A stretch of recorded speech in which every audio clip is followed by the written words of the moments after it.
First Gnostic Church of Christ. We're continuing our series of the reading commentary of the Nag Hammadi library. We are now on Codex VI.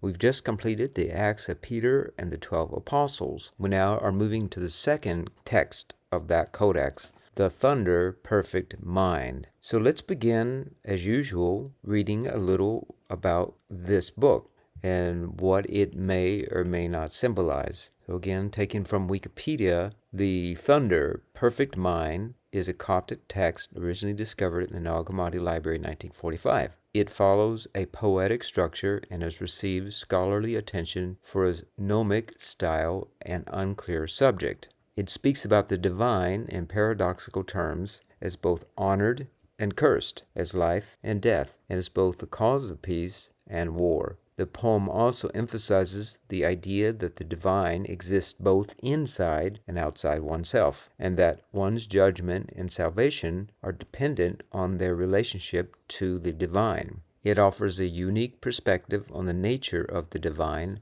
and the individual's relationship to it, and it highlights the idea of duality and the interconnectedness of opposing forces. Now, bearing that in mind, let's take a look at the word divine. From the online Etymology dictionary, adjective and verb, as well as noun. Let's start with the noun. Divine as a noun is considered soothsayer, sorcerer, astrologer, and divinus, augur. Noun use adjective meaning of or belonging to a god. Divus, of or belonging to a god, inspired, prophetic, and related to deus or god, deity. Dew or day, to shine, perhaps where we get the word day, in derivatives, sky, heaven, God. Now taking a look at the verb form of this word, divinen, learn or make out by, or as if by divination, foretell. Also, intransitive, use or practical divination. Debonair, foresee, foretell, predict. You're seeing already there's a pattern here about this foresight. And you may recall in the Gnostic text in the Secret Book of John, it talked about that before Christ, he wanted the gift of foresight, because if he's going to bring salvation down, then of course he wants to be able to have a sense about where his path is going to take him. So to be divine is simultaneously to have the divine nature, as well as what will assist you toward divinity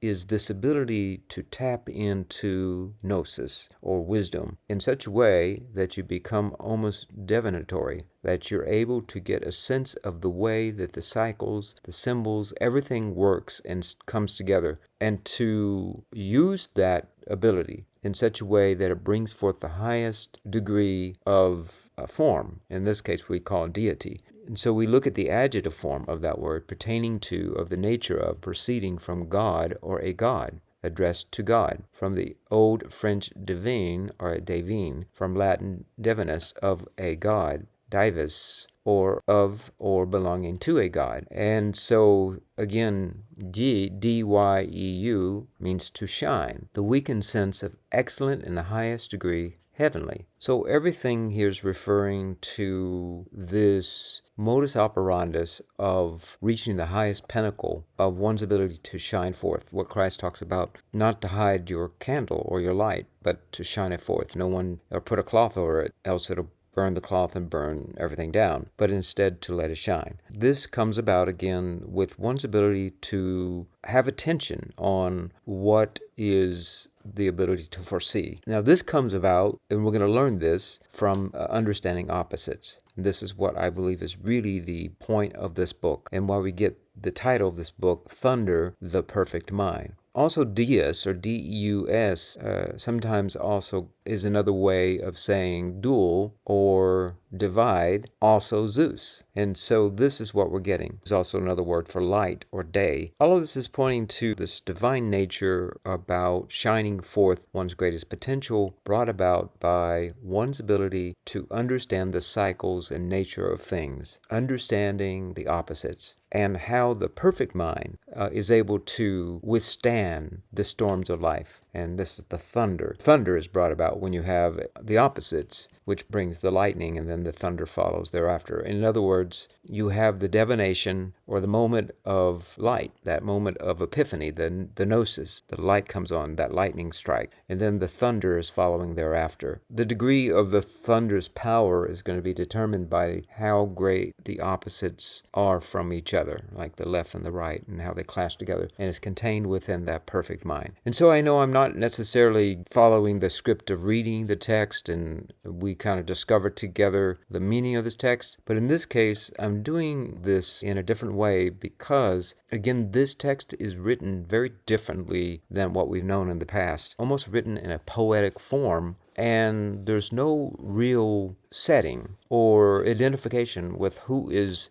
the writer or the speaker of this text. It's about the perfect mind. The mind is the womb, that is the receptacle, that when it's open, receives the messages from on high, from the Spirit. Again, sort of like the radar dish. And the more you're able to open up the mind and lock into wherever the coordinate is, then you're able to receive divine, or the higher guidance, the guidance from the pleroma, the higher realms, which then that leads you toward connecting to not only the divine, but then you too become divine in a way. And we're going to continually struggle in this realm because of the anomaly brought about by Sophia of the opposites that is continually being fought, not in an actual physical war outside, but within us, within our minds. And our goal is to ever renew our minds toward perfection, toward the perfect mind, and to bring about the thunder, essence of our message, for it to be resounding and to be strong. This is the point I'm receiving from this text.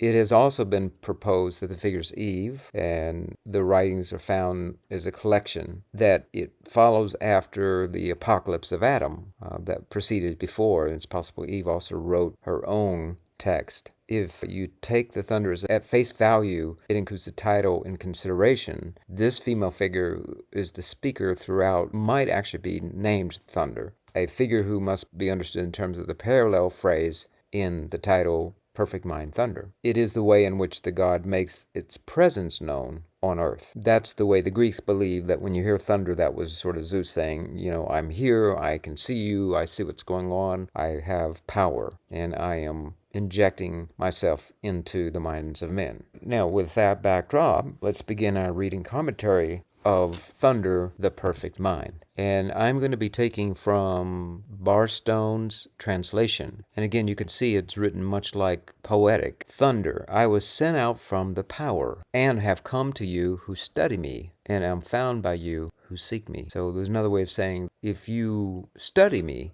and you seek after me, you too will have access to this power. So I come from that power. And power is not coming from the pleroma. That's what we know from Gnostic texts. Power comes about from when opposites clash. So this is speaking specifically about the nature of the opposites clashing in this realm that brings about that thing called power. Look at me, you who study me, and you who hear me. You waiting for me, take me into yourselves. Don't banish me from your vision. Don't let hatred enter your voice against me, or let anger enter your hearing. Now, why would we even entertain the thought of hating the nature of things? That's the very idea that everything that's happening to us, we might complain about, or we might find reason to gossip about, or create malicious intent toward, if it's not something that's going our way or that we feel threatened by. But you see, all of this is playing out on this realm. It is the power of things. It is the way of things. And we can certainly be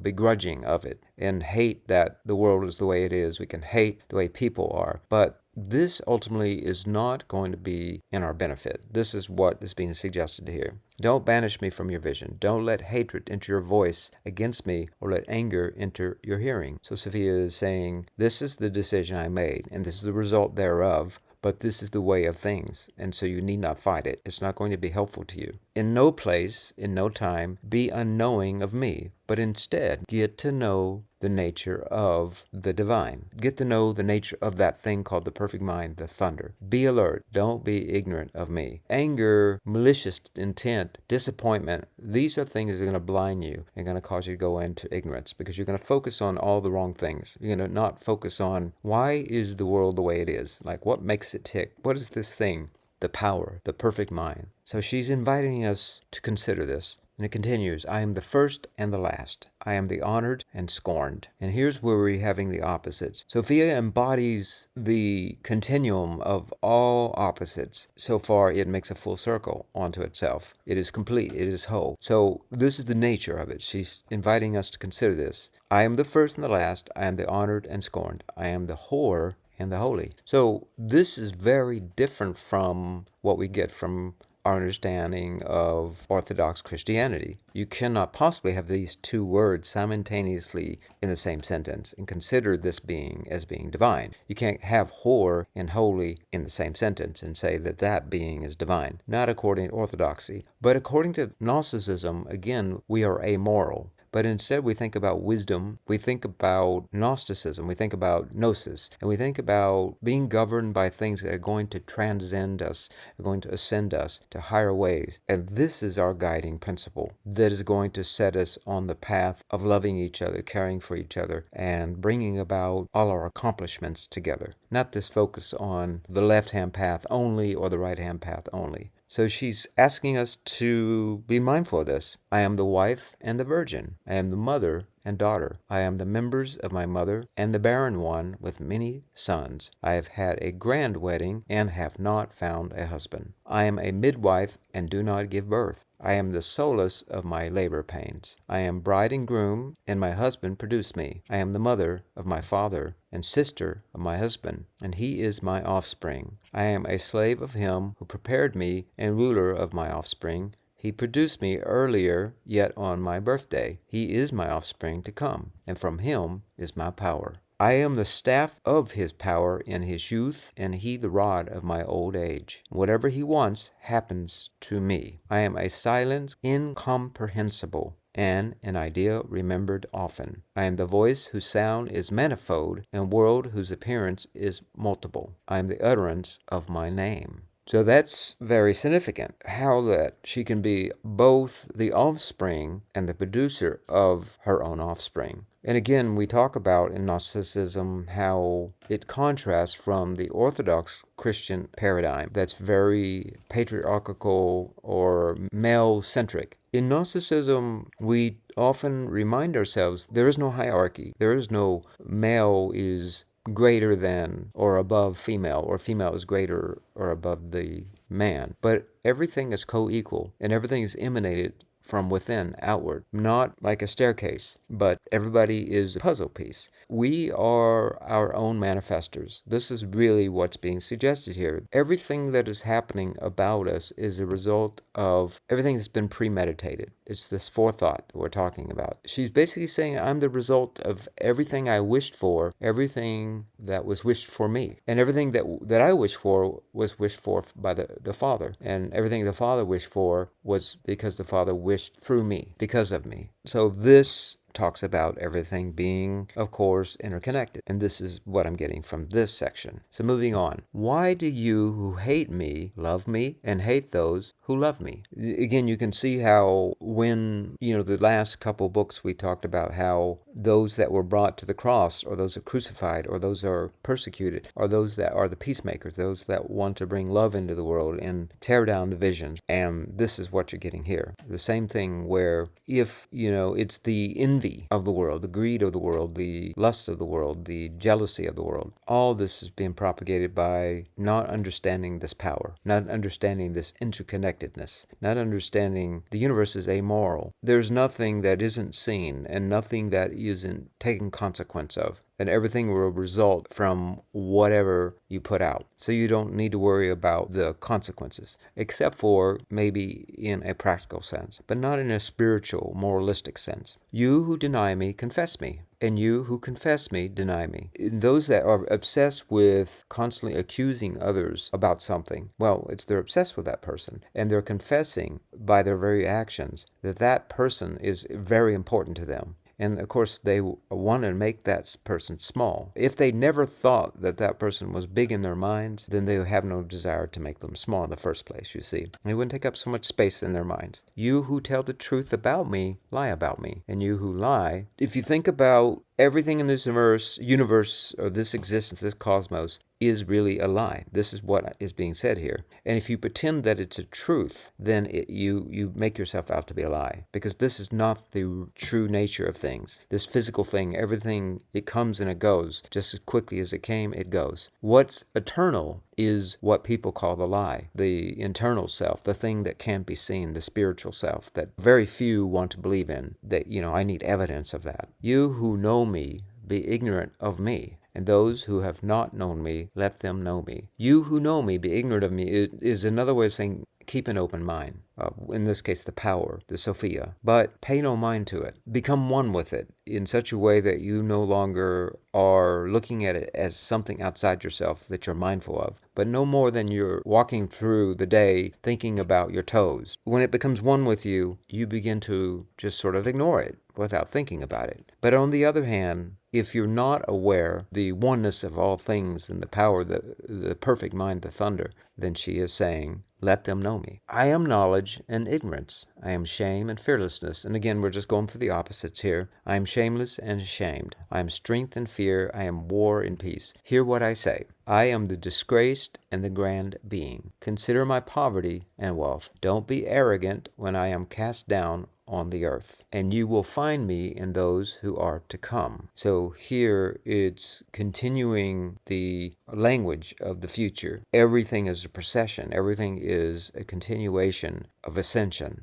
and ultimately transcendency. So this is where we find her. We're constantly going to grow our understanding. Don't stare at me lying on a dung heap. Don't run off and cast me away. In the kingdoms, you will find me. So in the kingdoms, you will find me. So remember, in Gnosticism, we often talk about how it makes clear, as Gnostics, we are kingless because we don't believe in kings and queens. So how can there be a kingdom? But remember, in Gnosticism, we learned that the kingdom is you. You are the king or queen of your own kingdom. And this is what, in the kingdom, you will find me, and you will find yourself. The point here is, the writer is trying to convey to you that we are one and the same. This power that I hold, I want you to understand you too have it. When you recognize these opposites don't talk about morality, but they talk about power, and they talk about getting to understand these opposites. And again, it's alchemy, really, and ultimately how this is going to help you transcend and bring you power and a perfect mind. Don't stare when I am cast with the disgraced in the most sordid places, or laugh at me. So you're also going to experience this.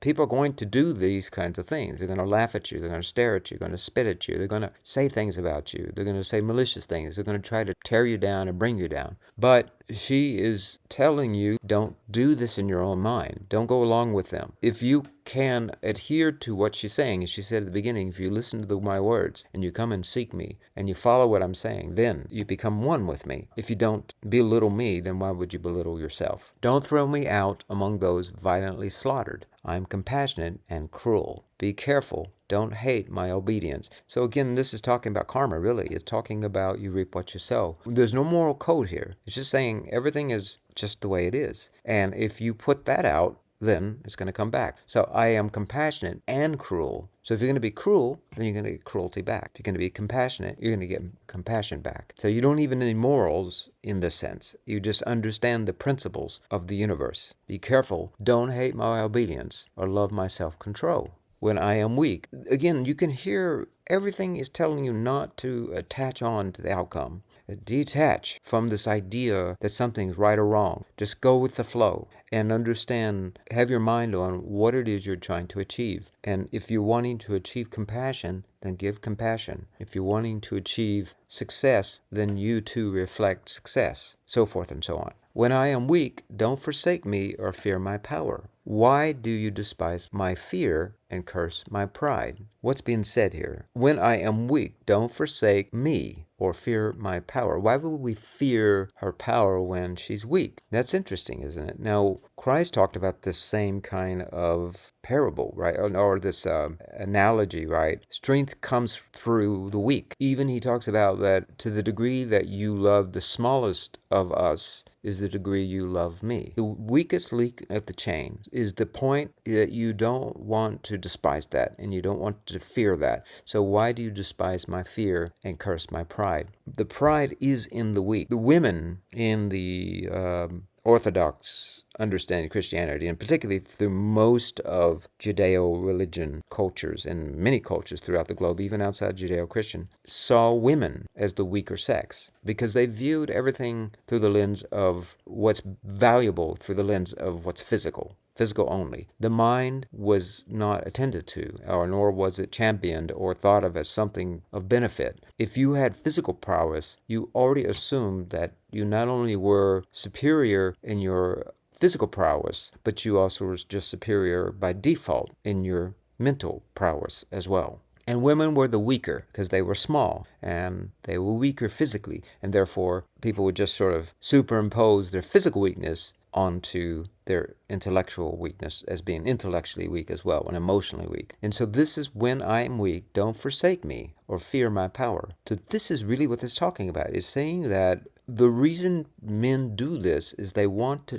take control of the women. And the reason they want to control, everything that we're wanting to control stems from one thing, stems from fear. The fear of that other. Even though we have to imagine that we have power over them and we don't want to lose that power.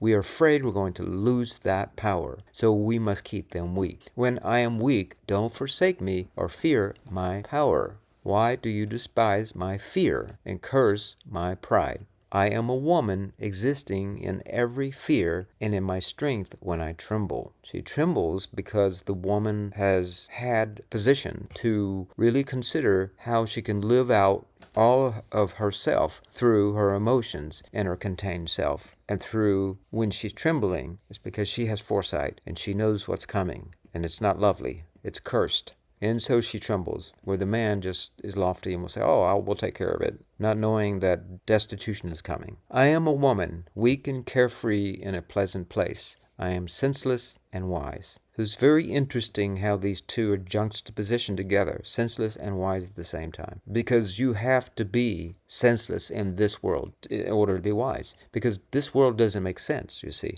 It is not a sensible world, the way it's constructed. It's a world of blood spilling. This is the world of the archons and the demiurge. This is their logos. This is their logic, not ours, you see. It's not a sensible world. But you don't fight it. You understand it. You get to know it. The tree of knowledge of good and evil that is trying to be denied of you, you instead partake of that forbidden fruit, and you open up the grimoires or the ancient texts, and you grow in your knowledge. And you understand, you begin to see the senselessness of this world. When you see that senselessness, you then become wise. Why have you hated me in your counsels? I will be silent among the silent, and appear and speak. Greeks, why do you hate me? Because I am a barbarian among the barbarians? I am the wisdom of the Greeks and the knowledge of the barbarians. I am the judgment of the Greeks and the barbarians. My image is great in Egypt. I have no image among the barbarians. We talk about image here because the barbarians in that time, and even today, many people still try to sort of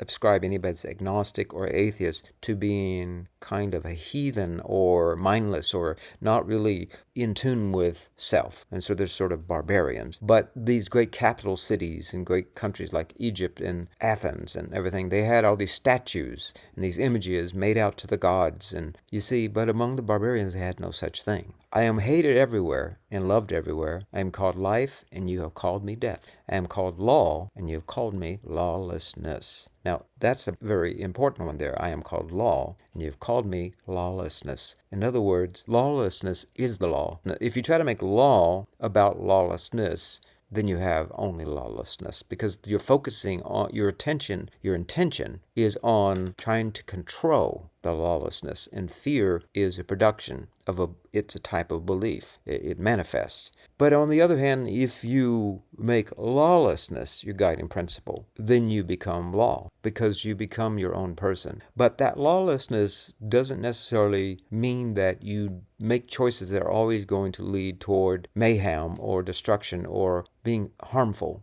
But instead, you have no king, you see. You have no governors. You have no politicians or presidents or mayors or anything of such, or corporate leaders or CEOs. Nothing of the such. You're lawless. You're a rebel. I am one of you, pursued and seized. I am one, you, scattered and gathered together. I am one before whom you are ashamed, and to me you are shameless. I am the woman who attends no festival, and whose festivals are many. I am godless, and one whose God is great. I am one you studied, and you scorn me. I am unlettered, and you learn from me. I am one you despise, and you study me. I am one you hide from, and you appear to me.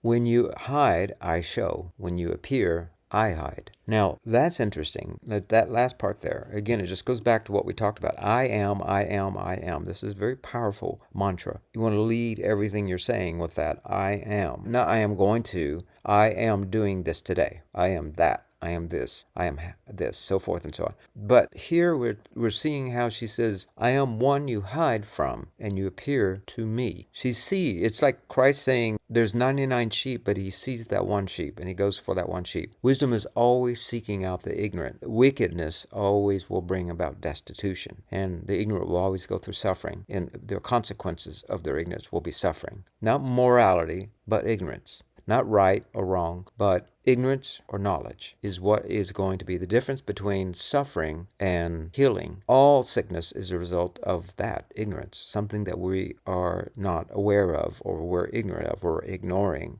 And so whenever you ignore that universal truth, that wisdom then sees you. It comes to visit you, right? Through its consequence, and appears before you. Now, when you hide, I show. When you appear, I hide. So in other words, when you become apparent, in other words, you become aware of your existence as a spiritual being, then wisdom no longer needs to visit you, at least in that one regard. Now, of course, until you have a completely perfect mind, it's always going to continue to visit. Wherever you're hiding from yourself, you see, it's going to show up. But on the other hand, wherever you found your gnosis, in that area of your life, light shines, and therefore that darkness of ignorance evaporates. I think we're going to go ahead and close it out for this video, as we got just a little bit more, and we'll pick back up in the next video. Thank you very much for watching, and until next time, have a blessed day.